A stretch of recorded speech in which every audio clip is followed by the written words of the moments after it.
শুভ সকাল বন্ধুরা, চলে এলাম আরেকটা নিউ ব্লগ ভিডিও নিয়ে। তোমরা সবাই কেমন আছো? আশা করি সবাই ভালো আছো, আমিও ভালো আছি। দেখো এখন বাজে সকাল 8টা, আর আমি চলে এসেছি বাইরে এই ফুল তোলার জন্য।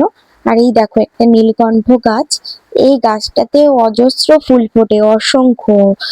আমি এই গাছটায় যা ফুল পাই তাতে আমার মানে আসনে পুরো ভরেই যায়।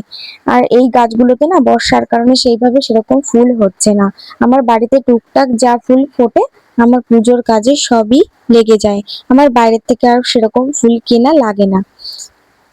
তারপরে বন্ধুরা আমি এই বাসি কাজ সেরে ঘর টর ঝাড় দিয়ে এসে, সেগুলো শেয়ার করতে পারিনি, মুখ টুক ধুয়ে এসে চা খেয়ে এই চায়ের কিছু বাসন আর এই টুকিটাকি বাসনগুলো নিয়ে চলে এসেছি কলপাড়ে বাসনগুলো মাজার জন্য। ভালো করে মেজে নেব, ভালো করে মেজে নিয়ে ধুয়ে নেব, ধুয়ে তারপরে আমি স্নান করে নেব।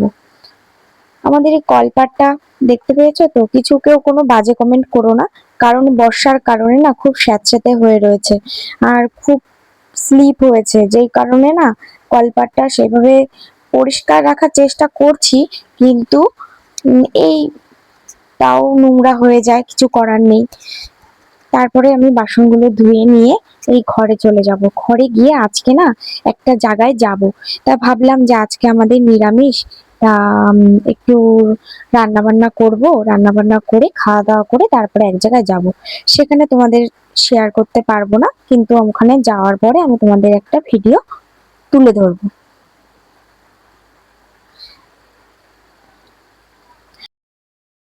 বাসনগুলো নিয়ে চলে এসেছি। তারপরে আমি এই প্রেসার কুকারে আলু আর পেঁপে একটু সিদ্ধ করে নেব, একটু নিরামিষ তরকারি করব। কারণ সিদ্ধ না করলে না একটু আলু আর পেঁপেগুলো একটু শক্ত শক্ত থাকে, ও খেতে ভালো লাগে না। এই জন্য আলু আর পেঁপে দিয়ে একটু নিরামিষ তরকারি করব।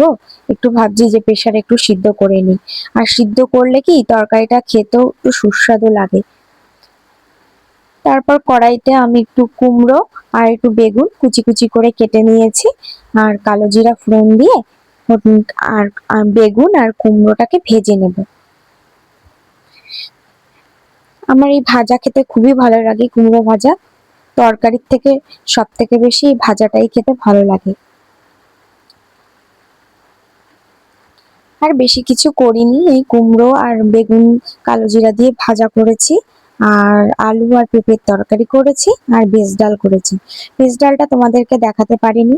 তারপর চলে এসেছি ইন্ডাকশনের সামনে, ইন্ডাকশনে এসে গামলাটা বসিয়ে দিয়েছি। এই ভাত বসাবো তাই জলটাকে বসিয়ে দিয়েছি গামলায়,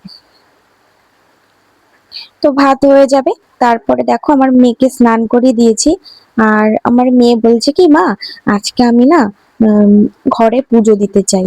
তা আমি বললাম যে ঠিক আছে দে, তোর যদি ভালো লাগে তাহলে তুই দে। আর ও না এখন আমার পুজো দেওয়া দেখে না ও শিখে গেছে, সেই কারণে ও বলল যে মা আমি পুজো দিয়ে দিচ্ছি, তুমি তাড়াতাড়ি করে স্নান করে নাও। যেহেতু আজকে এক জায়গায় যাব, সেই কারণে আমার মেয়ে আমাকে একটু হেল্প করার চেষ্টা করছে। তারপরে ও পুজো দিচ্ছিল, আর আমি আমার কাজে চলে গেছিলাম। আর ও আস্তে আস্তে পুজো দিচ্ছিল। আর আমাদের ঘরটা না খুবই ছোট, আমার জিনিসপত্রের জন্য না ঘরের ভিতর নড়াচড়া করতে খুবই অসুবিধা হয়। পুজো দিতে গেলেও খুব কষ্ট হয় ওখানে বসে। হয় আমার মেয়ের ওই পড়াশোনার জিনিসপত্র যেই তাকটার ভিতর রাখি ওটাকে সরিয়ে দিতে হয় যে কোনো পুজো করার সময়। মানে আমাদের ঘরের ভিতরটা এতটাই ছোট যে মানে এক জায়গা থেকে আরেক জায়গায় নড়াচড়া করা যায় না, খুবই সমস্যা হয়। কিছু করার নেই, সমস্যা হলেও কিন্তু আমি ঘর বাড়ি একটু পরিপাটি করে রাখার চেষ্টা করি, সে ছোট হোক বা বড় হোক, যেরকমই হোক না কেন আমি ঘর বাড়িটাকে পরিষ্কার পরিচ্ছন্ন ও সুন্দরভাবে গুছিয়ে রাখার চেষ্টা করি। তারপরে আমার মেয়ে দেখো কত সুন্দরভাবে পুজো দিচ্ছে, ফুল দিয়ে সাজাচ্ছে আসনে, তারপরে প্রসাদ দেবে। আর আমাকে বলছে মা আমি কিন্তু প্রদীপ ধরাতে পারবো না, তুমি কিন্তু একটু এসে ধরিয়ে দিও। তা আমি বললাম তুই দিতে থাক, আমি তার মধ্যে স্নান করে চলেও আসবো, এসে আমি তোকে এখানে প্রদীপটা ধরিয়ে দেব।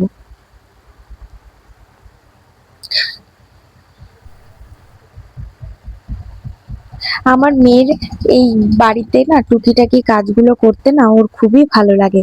কারণ আমি যেই কাজই করি না কেন ও প্রত্যেকটা কাজে এসেই আমাকে না হেল্প করে।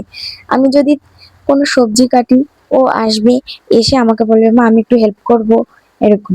মানে আমি যে কোনো কাজ করব, একটু ঘর গুছাবো, তখনই এসে আমার কাছে এসে ও আমাকে সব কাজের জন্য একটু হেল্প করে। আর কি বলতো, বলে না যে মেয়ে সন্তান, মেয়ে সন্তানকে কখনো অবহেলা করতে নেই। একমাত্র মেয়েরাই কিন্তু, মেয়েরাই বোঝে মা বাবার কষ্টটা বেশি। আমি বলবো না যে ছেলে বাচ্চারা বোঝে না, ছেলেরাও বোঝে, কিন্তু মেয়েরাই একমাত্র মায়ের কষ্টটাকে বেশি বোঝে। আর মেয়েরা সবসময় না চেষ্টা করে মার দেখা দেখি কিছু শেখার, যে মা কিভাবে কি করছে, কি কাজ করছে, সেটা দেখার চেষ্টা করে।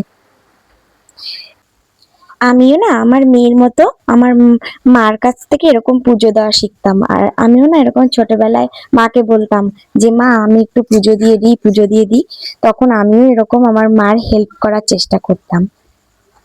তারপরে চলে আসলাম এই যে আমার বাপের বাড়ি, যেখানে বললাম ওখানে এসেছিলাম। আর আমার একটা তখন না পার্সেল এসে গেছে।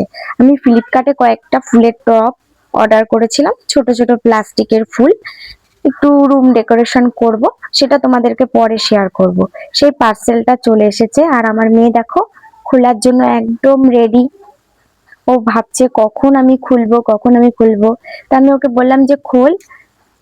তো ও খোলার চেষ্টা করছে, ও খুলতে পারছে না, তো অবশেষে খুলেই ফেলেছে টান দিয়ে। আর দেখো এই ফুলগুলো, এই ফুলের টবগুলো না আমার খুব ভালো লেগেছে। আর এগুলো ভেবেছি না যে একটু রুমে না ডেকোরেশন করব, সেই কারণে 6টা কিনেছিলাম। তো বন্ধুরা আর কিছু বলবো না, এই পর্যন্তই ভিডিও দেব। আরো পরে নিউ ব্লগ ভিডিও দেব। ভিডিওটি ভালো লাগলে আমাকে একটু সাপোর্ট করো আর সাবস্ক্রাইব করে পাশে থেকো। টাটা।